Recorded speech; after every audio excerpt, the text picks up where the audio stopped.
오늘도 이렇게 주님께서 기뻐하시는 복된 날에 여러분과 함께 예배를 드릴 수 있도록 인도해 주신 그 하나님을 높이 찬양드립니다. 이제 봄 기운이 완연합니다. 봄이 이미 우리 앞에 성통 와 있는 이 계절에 하나님을 향해서 더욱더 열심을 다해서 우리 몸과 마음이 그분을 향해서 오늘도 온전히 예배하는 그런 시간 되기를 축복합니다. 우리는 지난 2달 동안에 이사야 53장 10번의 강해를 통해서 예수 그리스도 여호와의 종으로 오신 그분의 사역과 그분의 그 놀라운 사역을 통해서 하나님이 그분을 얼마나 높이시고 또한 그분의 사역을 통해서 우리가 어떻게 구원을 받게 되는지, 왜 그분이 그렇게 오시험하는지 큰 은혜를 받고 우리가 2달을 동안 보냈습니다. 이제 다시 산상수훈 말씀으로 돌아와서 산상수훈 말씀 나머지 부분을 계속 살펴보고자 합니다. 오늘은 마태복음 6장 21절로 23절까지 하늘의 마음을 두는 방법을 알고 싶으세요? 라고 하는 제목으로 여러분과 함께 말씀의 은혜를 나누겠습니다.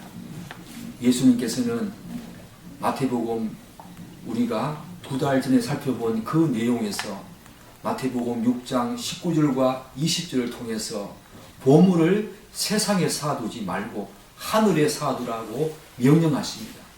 20절에 보면 거기는 좀이나 동록이 해하지 못하며 도둑이 구멍을 뚫지도 못하고 도둑들도 못하느니라 라고 하시면서 보물을 성도는 이제 이 세상에 쌓아두지 아니하고 하늘에 보물을 쌓아두는 사람이라고 우리에게 명령하시면서 반드시 그렇게 해야 된다고 우리에게 권면하는 모습을 살펴보았습니다. 그러면 오늘은 21절부터 23절 사이에서 예수님께서는 이 보물을 이 땅이 아니라 하늘에 쌓아두어야 될 더 큰 이유가 있다고 말씀하십니다.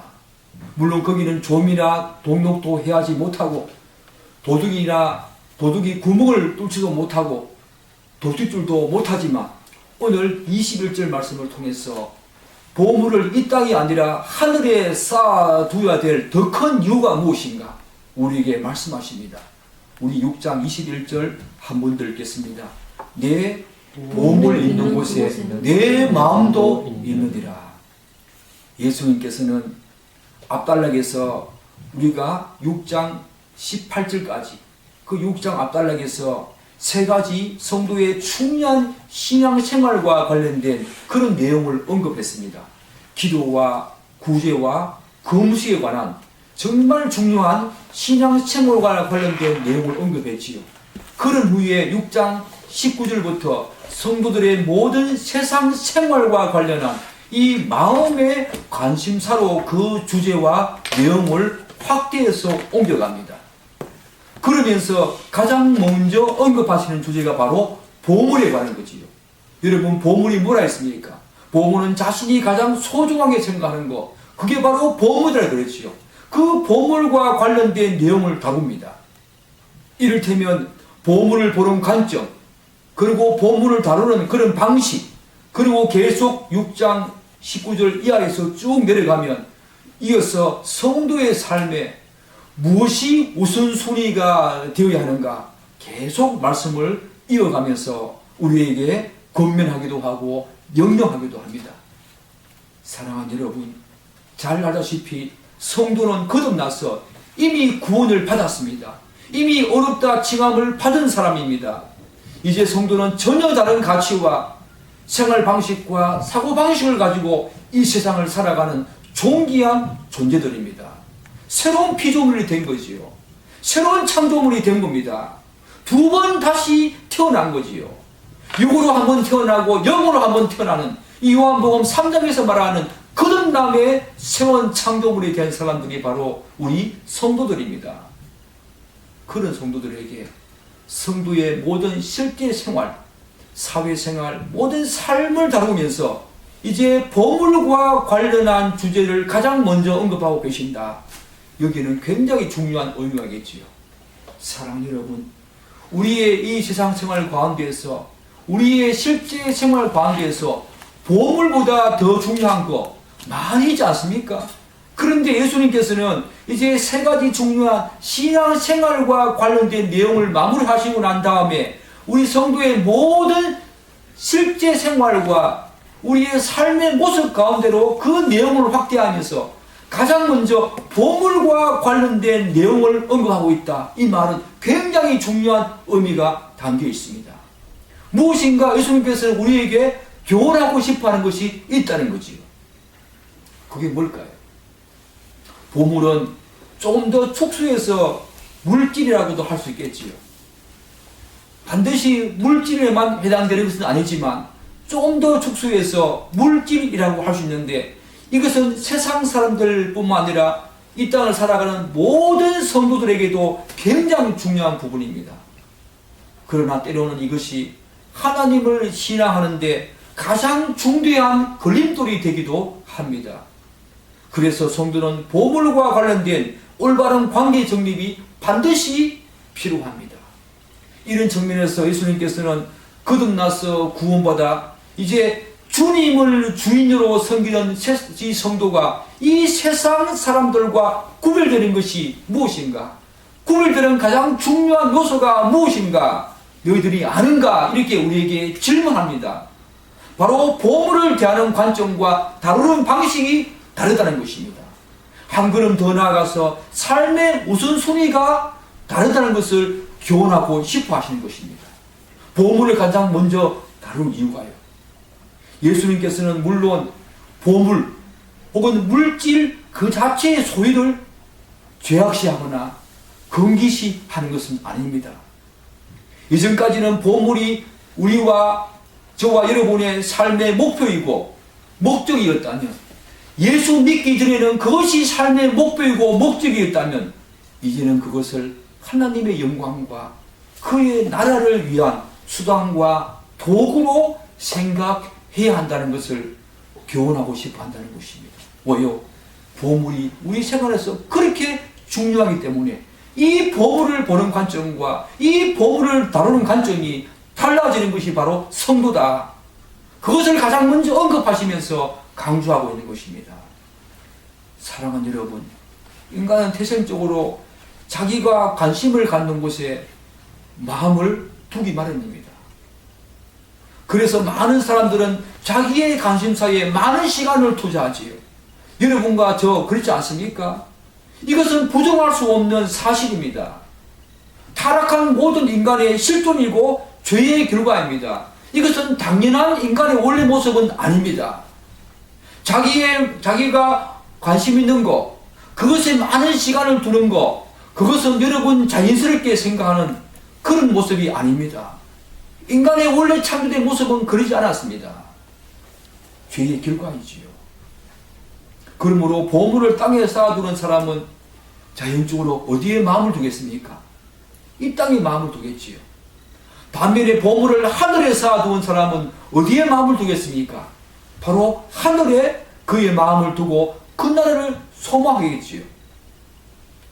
따라서 본문에서 예수님께서는 참된 성도라면 이제 자신의 삶에서 가장 중요한 부분을 차지했던, 예수 믿기 전에 가장 중요한 부분을 차지했던 이 보물에 대한 사랑을 내려놓아야 된다.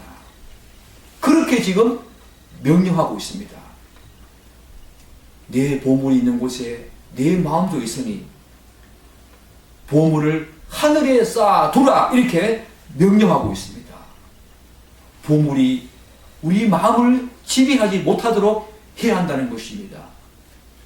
보물을 이 땅에 자꾸 쌓아두면 그 보물이 우리의 마음을 지배하게 되고, 그렇게 되면 아무래도 하나님에 대한 사랑이 소원해지기 때문에 오늘 본문은 내 보물 있는 그곳에 내 마음도 있으니 네 보물을 하늘에 쌓아두고 네 마음을 하늘에 두라고 그렇게 말씀하고 있는 것이요.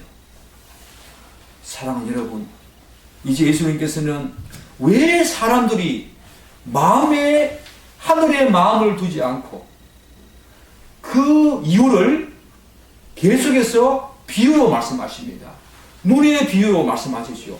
사실 이 비유는 하늘에 마음을 두지 못하는 이유가 무엇인지 그것을 먼저 1차적으로 밝혀두지만 2차적으로는 우리의 마음을 하늘에 두는 방법을 제시하기도 합니다. 우리 22절과 23절 한번 읽어보겠습니다. 읽겠습니다.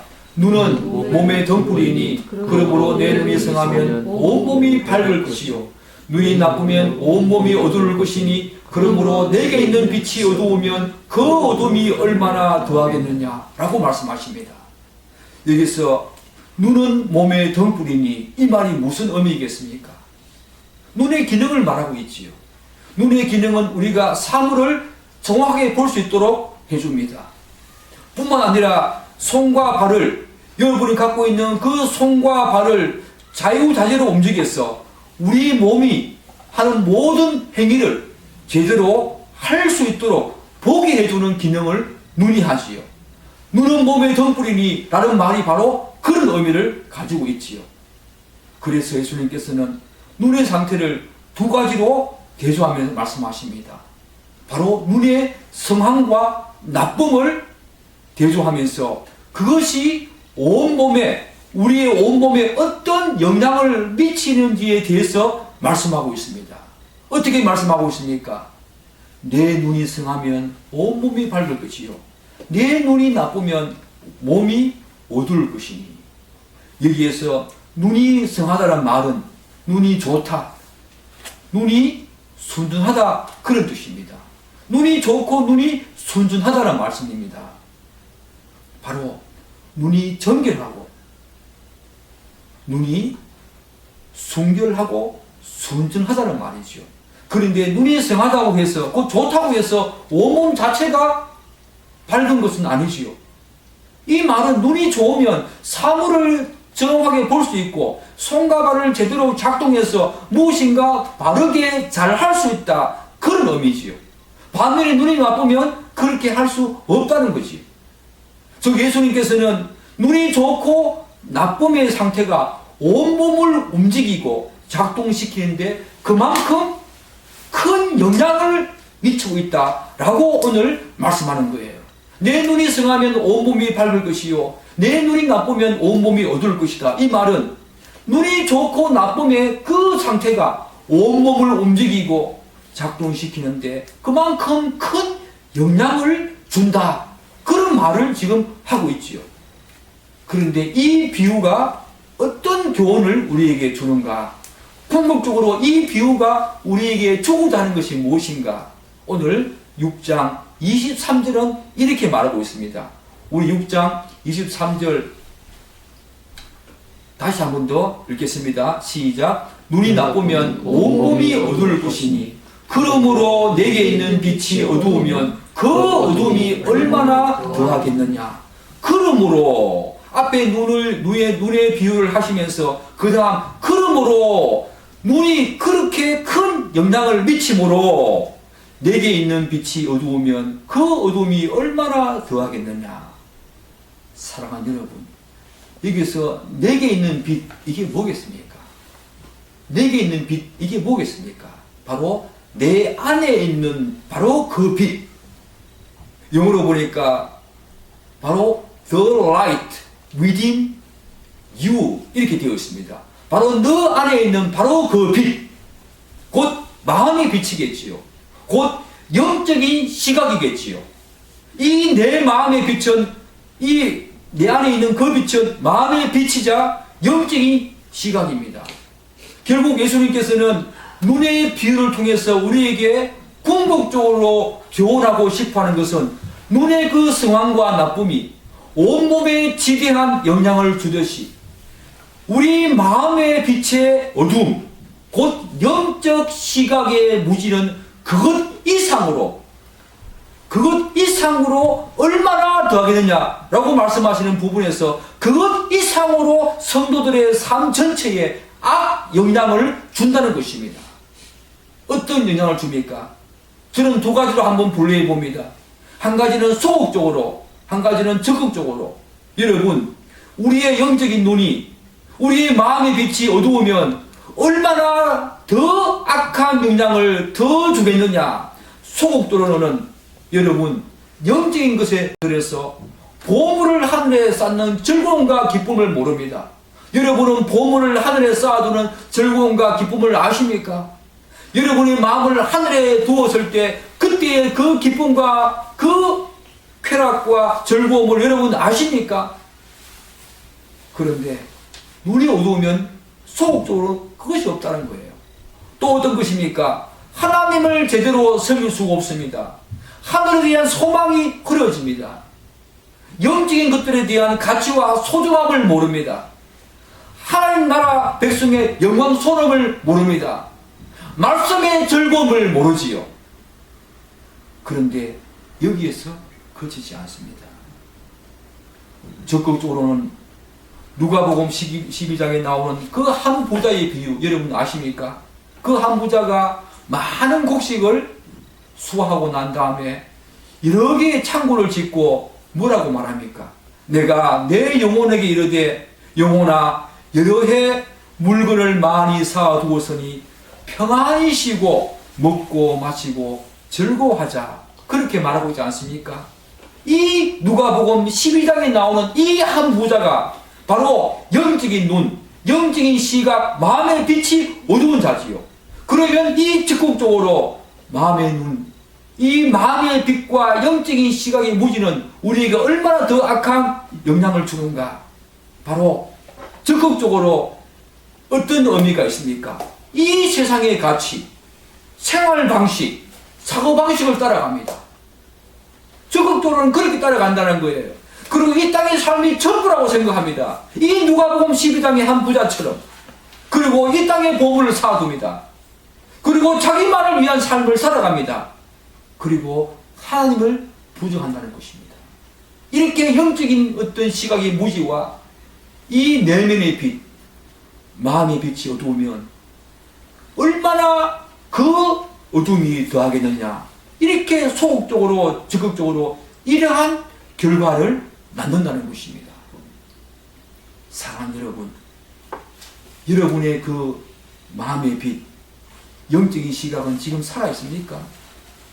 여러분의 그 마음의 빛은 지금 반짝반짝 빛이 나고 있습니까? 그분을 향해서 고개를 들고 있습니까?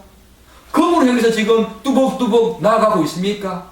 아니면 이 세상의 가치와 사고방식과 이 생활 방식을 따르면서 하나님을 제대로 섬기지도 못하고 이 세상의 삶이 전부라고 생각하면서 이 땅의 보물을 쌓아두고 있습니까? 사랑하는 여러분, 여러분의 그 내면의 빛이, 그 마음의 빛이, 영적인 시각이 살아있어서 반짝반짝 빛나기를 축복합니다. 그런데 이 본문의 눈의 이 비유에서 우리가 주목해야 될 두 가지 사실이 있습니다. 하나는 뭔가 하면은 예수님께서는 이 눈의 성황과 나쁨, 곧 밝음과 어둠 두 가지를 극단적으로 지금 대조하고 있다는 것입니다. 곧 중간을 언급하고 있지 않다는 겁니다. 이게 무엇을 의미하겠습니까? 왜 그럴까요? 원래 인간은 하나님의 형상과 모양대로 지음을 받았기 때문에 하나님을 향하도록, 하나님을 찾고 하나님을 사랑하도록 지음받았습니다. 우리 모든 인간의 인격과 영혼과 온몸이 그렇게 작동하도록 되어지도록 지음을 받았습니다. 이게 인간의 본래 모습이고 인간의 원래 모습이었습니다. 그런데 이게 깨어지지요. 왜요? 아담의 타락 이후에 모든 인간은 죄 아래에 있게 됩니다. 그리고 사단과 마귀가 지배하는 멸망의 영역에 있으면서 이 땅에 소망을 두고 세상을 바라보고 사는 그런 존재가 되었습니다. 이것이 바로 인간의 비참한 실존이고 존재입니다. 누구도 부정할 수 없는 실존이고 존재입니다. 그래서 자기 관심사에 마음을 두게 되지요. 결국 자기 관심사에 하나님이 아니라 자기 관심사에 마음을 둔다는 것은 타락의 결과입니다. 죄의 결과입니다. 원래 인간은 그런 모습이 아니었습니다. 하나님을 향하고 그분을 찾고 그분을 사랑하도록 지음받은 존재가 바로 우리였습니다. 여러분이 좋아하는 그곳에 마음을 둔다는 것은 죄의 결과입니다. 여러분 그거 아셨습니까? 인간의 자연스러운 모습이 아닙니다. 그러나 이제 달라집니다. 예수님의 대속적인 형벌을 통한 이 속죄를 말미암아 예수 그리스도를 믿어 거듭난 사람은 우선 사단과 마귀의 지배에서 벗어납니다. 그리고 하나님이 통치하시는 새로운 영역으로 적극적으로 옮겨지게 되지요. 그래서 예수님이 이 땅에 오신 후에 인간은 두 가지 방식으로 살아갑니다. 빛 가운데 살아가든지 아니면 어둠 가운데 살아가든지 둘 중 하나입니다. 그 중간 지대는 없다는 것입니다. 오늘 예수님께서 눈의 비율을 눈의 좋고 나쁨 두 가지로 극단적으로 중간은 없다 이렇게 말씀하시는 겁니다. 여러분과 저의 삶도 마찬가지입니다. 예수님이 이 땅에 오신 후에 빛 가운데 살아가든지 어둠 가운데 살아가든지 두 가지 살 길밖에 없다는 거예요. 그 중간지대는 없다는 것입니다. 오늘 이 눈의 비유가 우리에게 주는 중요한 교훈이. 그런데 인간은 자꾸 중간지대에 자꾸 머물기를 좋아합니다. 이것은 교회를 다니는 사람들도 예외가 아닙니다. 세상과 하나님 사이에 줄다리기를 합니다. 양다리를 걸치고 살아갑니다. 그런 것은 없다는 것입니다. 기독교에는 회색지대가 없습니다. 어둠 아니면 밝음입니다. 여러분은 밝은 곳에 살아갑니까? 어두움에 살아갑니까? 아니면 양다리를 걸치고 살아갑니까? 기독교는 예수님께서는 중간지대가 없다. 오늘 눈이 성하고 나쁜 두 가지를 가지고 극단적으로 비유하는 모습에서 그렇게 우리에게 교훈하고 있습니다. 중간지대는 없다. 예수 믿는 사람이 양다리를 걸친다. 그것은 예수 믿는 사람이 아니라는 겁니다. 자기는 교회 다니지만, 자기는 예수 믿는다고 교회 다니지만 그것은 진정한 예수를 믿는 그런 성도가 아니라는 것입니다. 빛 아니면 어두움입니다. 그래서 거듭나서 하나님의 영역으로 옮겨진 참된 성도는 이제 주 안에서 새로운 피조물이 되었습니다. 더 이상 어두움 가운데 거하지 않고 빛 가운데 거하며 살아간다는 것입니다.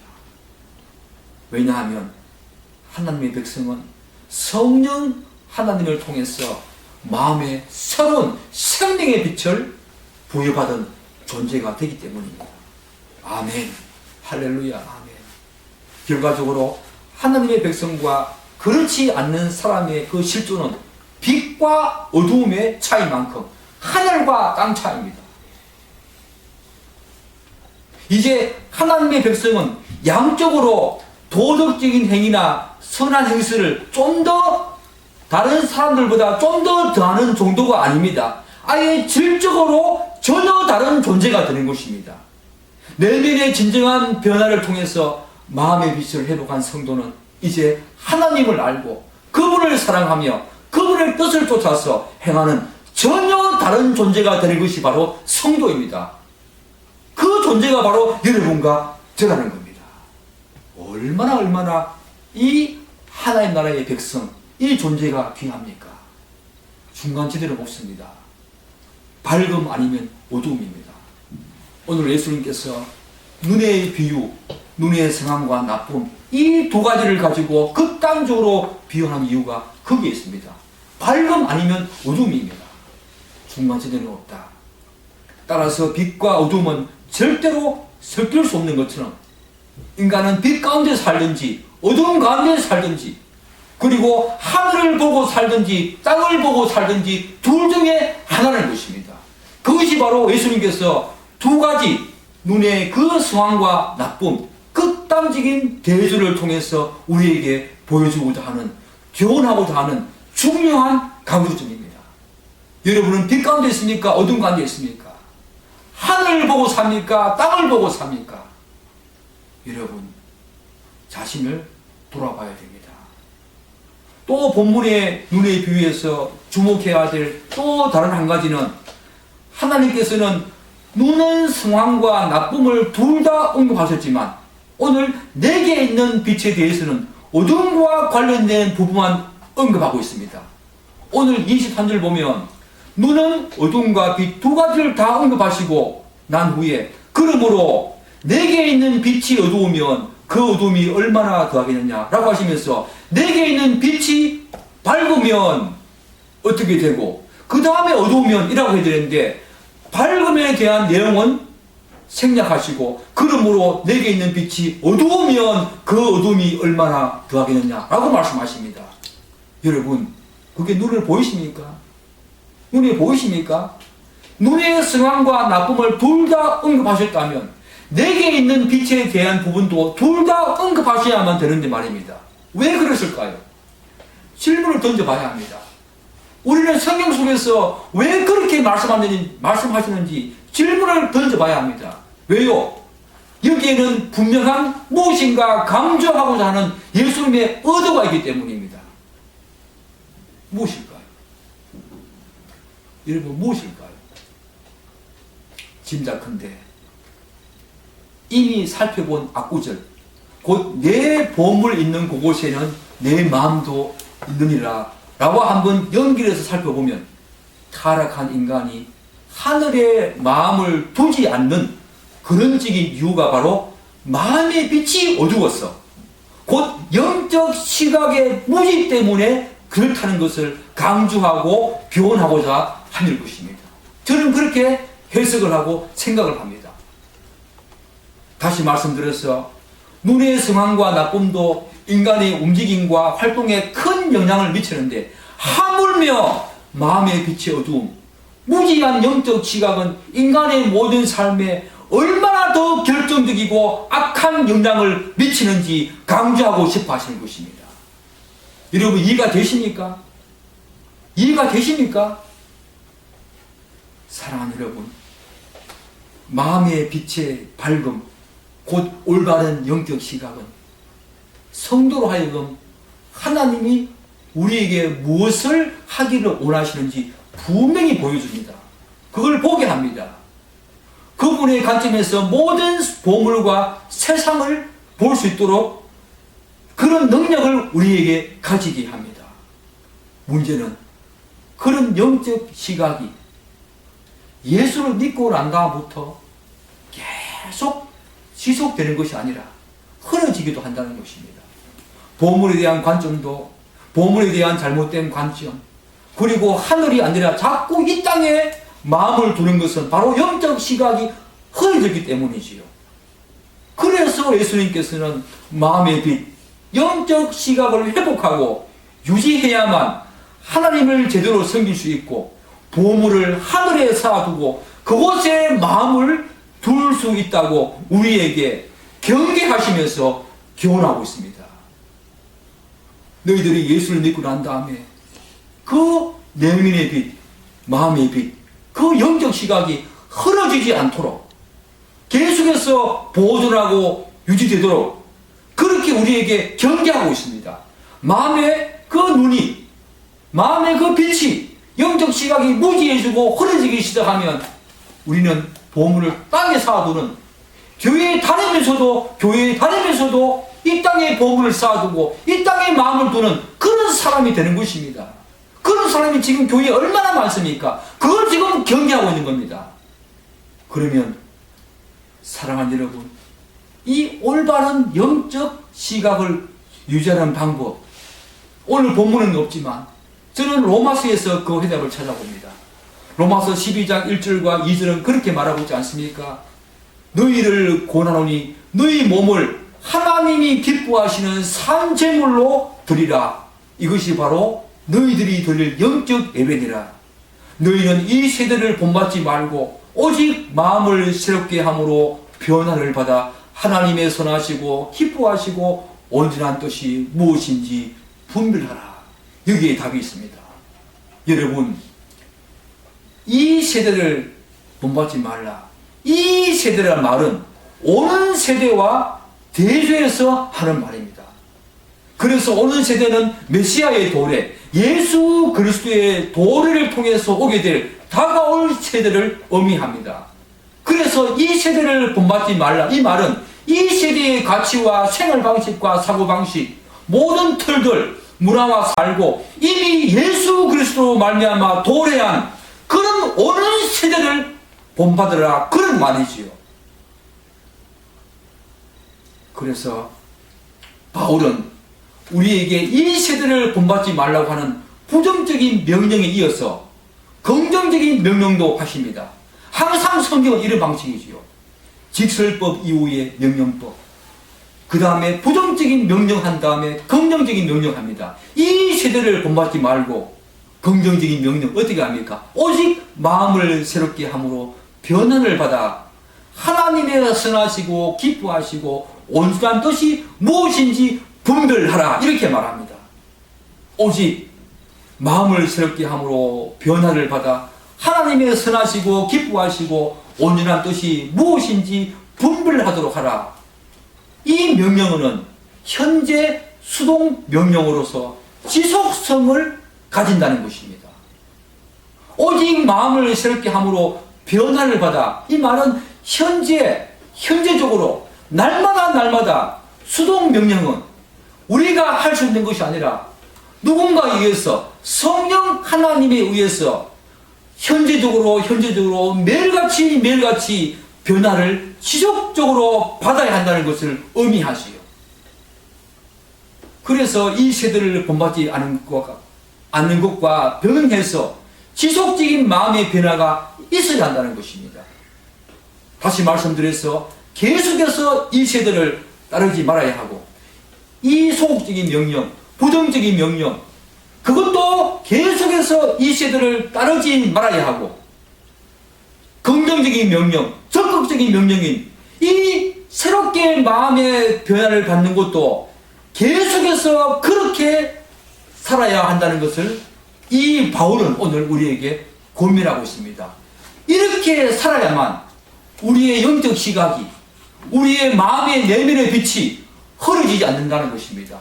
소극적으로는 이 세대를 본받지 말고 적극적으로는 성령 하나님에 의해서 날마다 우리의 마음을 새롭게 변화를 받아서 하나님의 기쁘시고 온전하시고 선하신 뜻이 무엇인지 분별하라. 이 말은 계속해서 생각하라 그런 말입니다. 분별하도록 생각하라. 마음을 새롭게 하면 일단 변화의 전환을 넘어서서 지속적인 것을 말합니다. 한 번 새롭게 되는 것이 아니고 그것을 넘어서서 계속적으로 그렇게 해야 한다는 것입니다. 그런데 그것이 무엇으로 가능합니까? 바울은 구체적으로 정확하게 말해주지 않지만 성경은 여기저기에서 어떤 방식으로 이것이 가능하다고 말합니까? 바로 성령님과 말씀입니다. 거듭남도 성령 하나님께서 말씀을 통해서 우리에게 하시고, 이 마음의 새로운 변화, 이 지속적인 변화도 다 말씀을 통해서 성령님이 하신다는 겁니다. 사랑하는 여러분, 여러분의 영적 시각이, 그 내면의 빛이, 마음의 빛이 지금 어둡습니까? 아니면 반짝반짝 빛나고 있습니까?